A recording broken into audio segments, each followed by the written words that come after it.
Good day everyone, I am Angel Manuel, your presenter for today's report on our subject, the Survey of English and American Literature. How are you guys? I know we have been busy with all the college and university activities this week, and with that, I welcome you to another great and amazing literary piece so that everyone can have a chill and fun time today. Are you guys excited about what story I will tackle? Of course, I knew you were. Well, before I start, I want to ask everyone a very easy question. What are the things you can do in an hour? There are a lot, right? We can play a game, see a movie, and we can enjoy a long nap.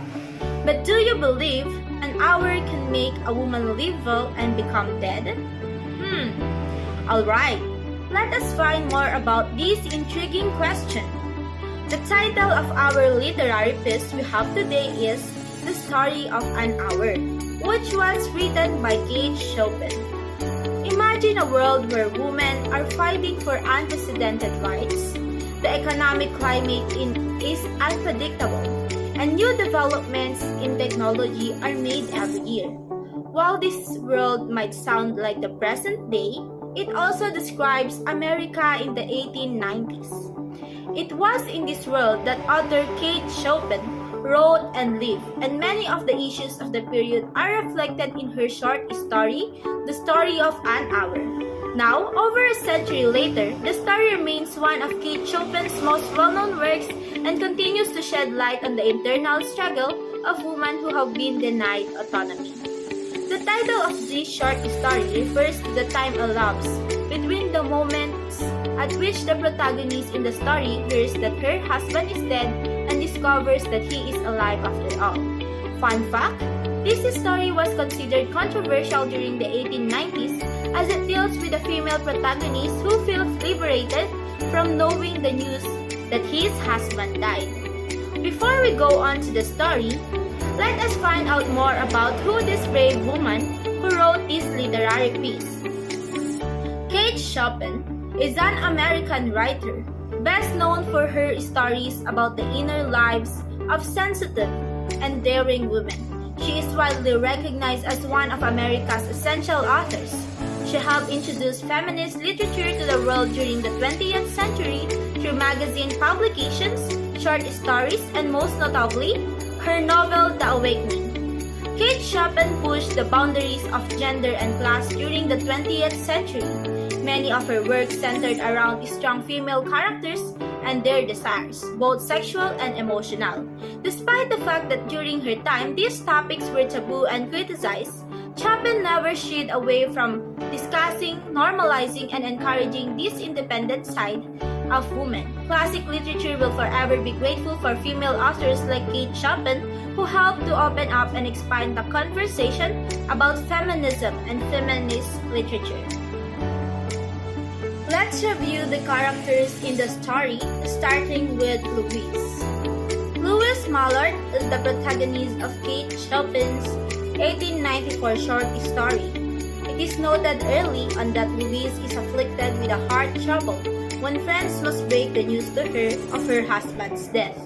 Despite her condition and the nature of the news, Louise reacts to it immediately with a flood of grief. Her quick retreat to her room, though, is indicative of the repressiveness that Louise is accustomed to. Briefly, the widowed Mrs. Mallard feels guilt over having experienced an indescribable joy at the freedom offered by her husband's death. She is then faced with the complex mix of emotions of love and resentment elicited by thoughts of her husband's deathless tenderness and absolute control over her life. In the end, Louise welcomes her newfound independence with open arms and takes on the new life of a self-possessed individual. Next, we have Bentley Mallard. Bentley Mallard is Louise's husband, a railroad man presumably killed in a horrific accident. His wife remembered him as a kind and tender man who always treated her lovingly. Nevertheless, he is still representative of the traditional patriarch prevalent in the 1890s. This would mean that despite any redeeming qualities, he was yet an overbearing man who would need to be in control of every aspect of Louise's life. Next, we have Josephine. She is Louise's sister, and like Bentley, she is a representation of traditional gender roles at the time. She is depicted as highly emotionally expressive in contrast to her sister, whose repressive nature is at least an indication of self-control. As many women of the day would have been characterized, Josephine is given to exaggeration. For instance, when she claims that Louise will become ill by secluding herself in her room, or when she lets out a piercing scream upon Bentley's unexpected return. Next, we have Richard. He is a friend of Bentley's, and in many ways, his double. He appears to only have Louise's best interests at heart when he waits to confirm news of Bentley's death, rushes to be the first to tell her in a gentle manner, or tries to shield her from seeing her dead husband. However, his action can still be interpreted as patronizing affection toward Louise and women in general. The story of An Hour, Time and Place. The story is set in late 19th century in the Mallard residence, the home of Bentley and Louise Mallard. More about the location is not specified. Now, let's proceed to the plot of the story. In the mid-1890s, in an undisclosed city, Mrs. Louise Mallard's sister, Josephine, cautiously tells Louise of her husband Bentley Mallard's unexpected death. Although young, Louise has heart trouble, and Josephine does not want the bad news to adversely affect her sister's health. Bentley's friend Richard walks at the local newspaper where a telegraph reporting a railroad disaster was first received, listing Bentley as a casualty. Richards confirmed the news of Bentley's death by a second telegram. Before rushing to deliver the bad news to Louise so that she could hear it from a friendly source, Louise does not react with the stoic inability to accept its significance that the narrator suggests is expected, but immediately bursts into tears. Louise goes to her room and insists on being alone. In her room, Louise sits before an open window, pressed down by a physical exhaustion that seemed to reach into her soul. Through the window, Louise sees the budding spring trees and smells the recent rain. She hears a street peddler, sparrows chirping, and someone singing in the distance. She notices the blue sky peeking through the dispersing rain clouds and sits quietly, sobbing occasionally. As Louise observes the scene through the window, she senses the realization of something too subtle and elusive to name. Her breath and pulse quicken, and Louise resists the thought forming in her mind. She gives into the feeling and repeatedly whispers, "Free, free, free." Louise's fear and grief transform into joy and her heart beats faster. She considers that she will feel sad again when she sees her husband's body. But for the moment, Louise is preoccupied by thoughts of an independent, unmarried future. Louise delights in the idea that she will now live for herself, and thinks that even the love between her and her husband matters less than this position of self-assertion. On the other side of the locked door, Josephine begs Louise to let her into the room. Louise refuses and continues her reverie, imagining a long and liberated life as a widow. Eventually, Louise opens the door to Josephine and walks downstairs like a goddess of victory. Richard waits for them at the bottom of the stairs. Suddenly, Bentley enters through the front door with his traveling case and umbrella. He is nowhere near the train accident. Bentley is shocked by Josephine's scream, and Richard tries but fails to hide Bentley from Louise's view. Later, doctors report that Louise died of heart disease, of joy that kills. The tone of the story of An Hour is ironic and eventually pessimistic. To begin with, Bentley Mallard is supposed to be dead, but he ends up visiting the house in the end, all hale and hearty. The news of his sad demise is brought home by his friend Richards, who waits for a second telegram to verify the news. However, it turns out he never verified it, and it was based on misinformed rumors. Then, Louise is supposed to be sad about her husband's death, but instead, she feels happy and excited with her newly found freedom. She even lets out cries of happiness. Moreover, Louise's sister believes that she must be torturing herself in grief. inside her room. Ironically, Louise is contemplating the prospect of independent life. In the end, when her supposedly dead husband returns, she is the one who ends up dead. To the world, it seems like she died out of shock and happiness to see him alive. However, ironically, she dies out of sheer sadness due to her freedom being lost to the restraints of marriage again. Now, let's talk about the purpose of the short story. Kate Chopin's purpose for writing the story of an hour is to demonstrate the idea that with freedom comes delight and horror.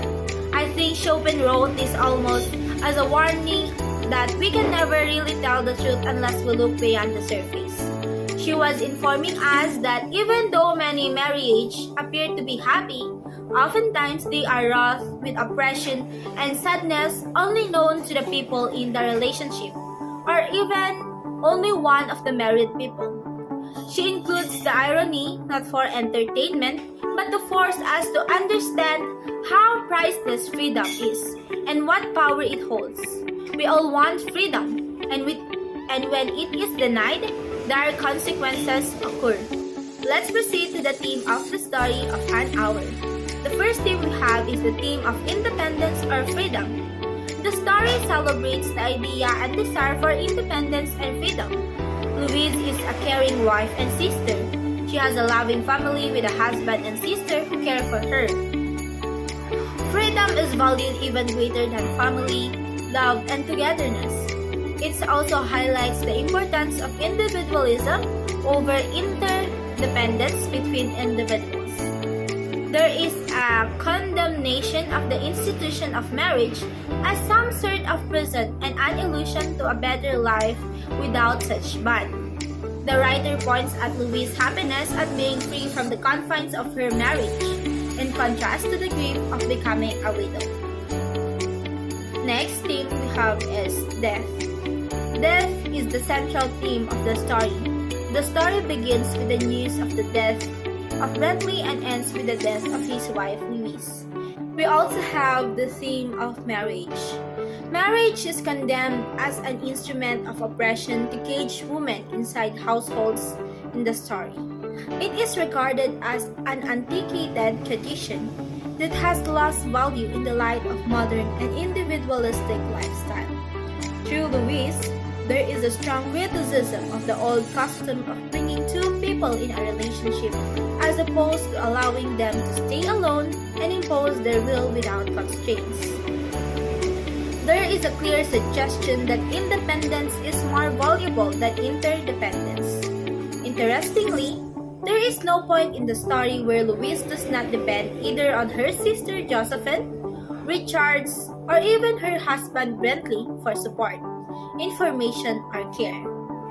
The writer celebrates the pleasures of selfish indulgences over togetherness and dependence in a strong marital bond. The fact that the Mallards have a shared history seems to be overshadowed by the ideas of the self and individualism. Additional information. The theme of the story of an hour is twofold. In a general sense, the theme is how much life can change according to any outside change in circumstance. The protagonist has her entire future altered in the time she believes her husband dead. Another theme present in the background of the narrative is the plight of women, particularly upper-class women, in society of the time period. Mrs. Mallard's life is virtually controlled by her husband, and the only way to have any degree of personal freedom is to have one's own money, which she would have were the husband to die. It is a useful exercise in understanding literature to imagine how the story would elicit a different response from the reader if you only had Mrs. Mallard's first-person point of view. Think of the parts of the puzzle that we would not know and how much closer we might to be feeling what the wife feels. Let's now discuss the symbols and symbolisms in the story of an hour. Louisa's self-confinement to her room following the news of Brentley's death is actually a metaphor for the course of her life so far. While locked away, she comes to realize that by not asserting her own will, she has allowed her own subjugation to take place. Nonetheless, having now experienced this revelation, Louise is able to take pleasure in declaring her personal independence. Openness is, ironically, a key element while Louise is shut in her room. Through her open window, she is able to look out onto the open square that harbors all manners of symbols of new life, spring blossoms, recent rain, and the noises of people selling and singing, along with countless sparrows. This openness then is really itself a symbol of the boundless possibilities Louise can experience with her newfound independence. Death and rebirth are subtly represented by Louise, dull despair fixated on blue sky.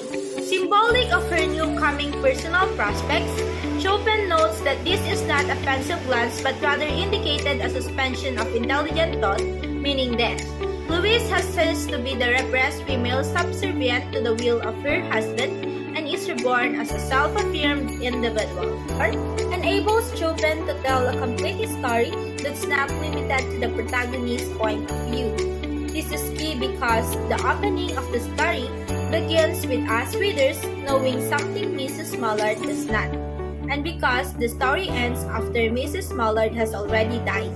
If Mrs. Mallard were telling the story in first person, readers would be exposed to a whole different explanation of her weak heart, and the story would end very differently, and somewhat earlier. The alternative perspective presented in the story of An Hour is that of a married woman who is unhappy being a married woman and thrilled at knowing she is a widow.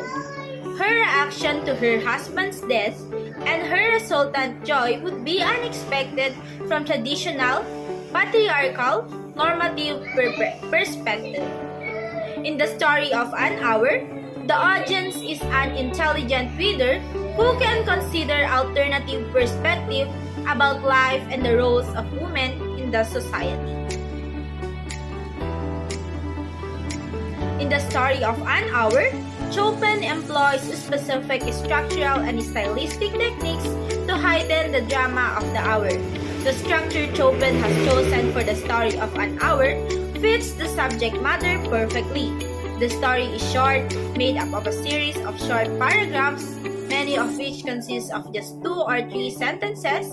This story can be read quickly, but the impact it makes is powerful. Such a short story leaves no room for background information, flashbacks, or excessive speculation. Chopin succeeds in making every sentence important by employing an almost poetic writing style. She uses repetition to highlight important points, such as when she repeats the word open throughout the story to emphasize the freedom of Louise's new life. Finally, Chopin makes the prose of the story beautiful by using alliteration and internal rhymes.